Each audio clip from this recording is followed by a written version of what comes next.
सुबह सवेरे सूरज निकला, चिड़ियां चहचहाने लगीं और गली में बच्चों की हंसी गूंजने लगी। अचानक एक आवाज आई, सब्जी वाला आया, सब्जी वाला आया। सब्जी वाला अपनी रंग बिरंगी रेड़ी धीरे धीरे गली में ला रहा था। उसकी रेड़ी में ताज़ा टमाटर, बैंगन, गाजर और बड़ा सा कद्दू रखा था। सब्जी वाला, ताज़ा सब्जियां ले लो, ताज़ा सब्जियां। बच्चे दौड़ते हुए रेड़ी के पास आए। सब खुशी से सब्जियों को देखने लगे।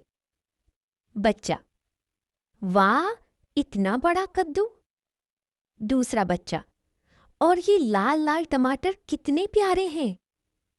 घरों से अम्मियां टोकरियां लेकर बाहर आईं। सब ताज़ा सब्जियां खरीदने लगीं। अम्मी, भाई, ताज़ा पालक और गाजर देना। सब्जी वाला, जी बिल्कुल, अभी खेत से लाया हूं। इतने में एक शरारती बिल्ली छलांग लगाकर रेड़ी पर चढ़ गई। बच्चे, हा हा हा हा, बिल्ली सब्जी खाने आई है। सब्जी वाला, अरे अरे, आहिस्ता बिल्ली रानी। सब लोग खुशी खुशी सब्जियां खरीदने लगे।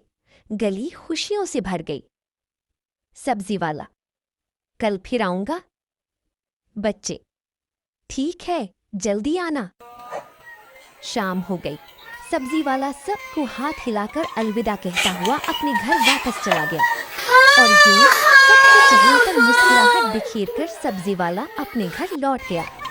ताज़ा सब्जियां खाओ, सेहतमंद बन जाओ।